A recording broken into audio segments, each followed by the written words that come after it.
Estudo morfoanatômico da semente de uma espécie parasita da família Lorantácea. A família Lorantácea é a mais abundante da ordem Santalares. A representatividade da família está concentrada nas subtribo Ligarinar e Tacantinar, totalizando aproximadamente 12 gêneros e 127 espécies. São encontrados em todos os biomas, mas sua maior diversidade está no Cerrado e na Amazônia. No Brasil, Lorantácea é uma das principais famílias de plantas parasitas ocorrentes. Os representantes da família Lorantácea são parasitas auxiliares parasitando raízes ou caules de outras espécies, sobretudo de árvores. Uma vez que as plantas parasitas não possuem contato com o solo, as ervas de passarinhos lançam suas raízes sugadoras auxiliares no xilema da planta da hospedeira e absorvem água e elementos minerais, sendo assim capazes de produzir substâncias orgânicas necessárias para seu crescimento e desenvolvimento. Porém, este estabelecimento inicial entre a germinação da semente e a penetração das raízes nos hospedeiros ainda é pouco compreendido. A circunscrição das espécies da Passóvia é bastante problemática em trabalhos recentes. Algumas foram descritas em Piturusa, Cladocola, Oroctina. Estas plantas são conhecidas popularmente como erva de passarinho, pois seus frutos são fonte de alimento para diversas espécies de aves, que dispersam as sementes em grandes distâncias. A semente é única e o embrião é bem desenvolvido, medindo cerca de 2,8 por 0,8 mm. A semente não possui testa ou tegumento e uma substância viscosa envolve o endosperma. Apesar do conhecimento sobre a especificidade dos hospedeiros, níveis de danos e infestação, bem como a ecologia da dispersão de fruto, pouco se sabe sobre a anatomia dos frutos e sobre a secreção característica que constitui a versina. Objetivo geral: descrever a morfoanatomia dos frutos da espécie Passóvia particular Lorantácea ocorrente em Itacoatiara. Objetivos específicos: caracterizar o padrão anatômico do fruto e da semente na espécie em estudo. Identificar classes químicas de metabólitos presentes no fruto e semente.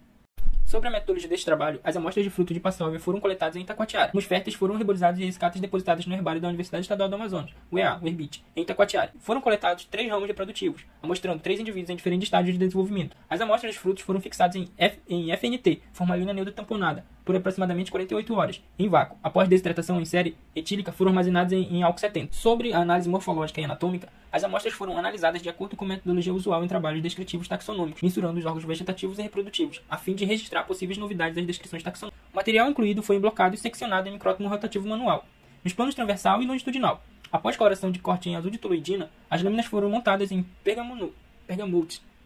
A documentação fotográfica dos dados morfoanatômicos e dos testes histoquímicos foi realizada em microscópio de luz, com câmera digital acoplada. Caides faz referência à alta plasticidade morfológica das espécies. O fruto maduro possui epicarpo avermelhado, uma camada de vicina que envolve a semente e o endosperma amarelado. O tamanho dos frutos variam de 5 a 6 mm por 3 a 4 mm, e a semente é única. O embrião é bem desenvolvido, medindo cerca de 2,8 por 0,8 mm. As características morfológicas observadas neste trabalho estão de acordo com os tratamentos taxonômicos realizados por Caides. Os frutos da Passóvia pedunculata são ovoides e cilindros. A semente possui tegumento e, quando madura, permanece conectada ao fruto no momento da dispersão. As inflorescências da espécie em estudos são paniculadas, podendo ser terminais ou axilares, agrupando em 3 a 4 pares de coinflorescência. Nos órgãos reprodutivos foram observadas as características diagnósticas citadas por Caides, como flores unissexuais e hexâmeras, diferindo pela cor da corola amarela esverdeada a branca ou branca. Uma das características mais peculiares do fruto das parasitas é a camada de vicina, facilmente identificada a olho nu. Estudos que elucidam a estrutura do fruto e semente da planta parasita são extremamente escassos, se restringindo a 3 espécies de fora dentro estudadas por Polio. No fruto maduro seccionado foi observado o embrião envolvido pelo endosperma, em estágio bem desenvolvido,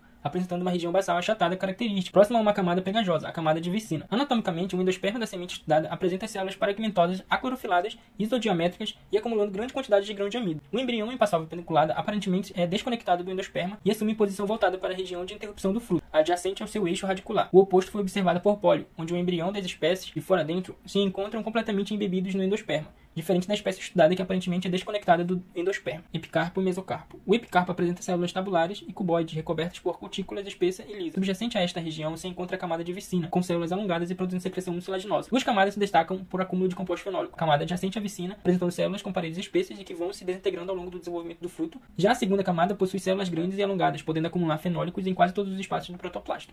Uma camada paraquimentosa das células com núcleo evidente e contento vacuolizado, sem acúmulo de amido ou composto fenólico, aparentemente faz a transição entre pericarpo e semente. O endosperma da semente apresenta células paraquimentosas aclorofiladas, isodiamétrica e acumulando grande quantidade de grão de amido. Nota-se o fruto verde já com as camadas de acúmulo de compostos fenólicos bem desenvolvido e com células íntegras, com células de camada de vicina produzindo substâncias mucilaginosas. Fruto dispersado. Após a passagem do fruto de Passóvia pedunculata pelo trato digestório do dispersor, nota-se o endosperma permanece conectado ao fruto durante todo o desenvolvimento, até mesmo após a dispersão do fruto. Como resultado da desintegração da camada mesocárpica externa de acúmulos de fenólico, o epicarpo e parte do mesocarpo do fruto se destacam. Destacar a desintegração da camada de fenólico após a passagem do trato digestório.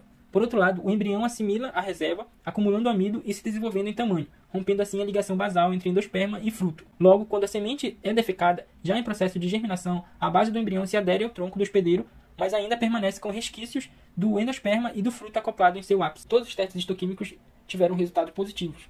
Todos os resultados foram interpretados de acordo com parâmetros qualitativos. Os resultados dos testes histoquímicos comprovaram a presença de lipídios, onde os testes de Nadia evidenciou óleo essencial na cor azul. polissacarídeos evidenciado pelo teste de Paz, proteínas revelado pelo teste de azul de Comossi em azul e mucilagem e pectina pelo teste de vermelho de Rutênio, evidenciando pela cor vermelha de pectina. A partir dos dados aqui obtidos, foi possível elucidar de maneira inédita a constituição morfológica e anatômica dos frutos de passófilo pedunculado. A descrição histoquímica da vicina corrobora dados registrados na literatura, além de auxiliar na compreensão do seu importante papel na adesão das parasitas ao hospedeiro. Assim, tais informações auxiliam no entendimento do papel ecológico da camada de vicina, a qual desempenha importante adaptação à necessidade de fixação aos hospedeiros.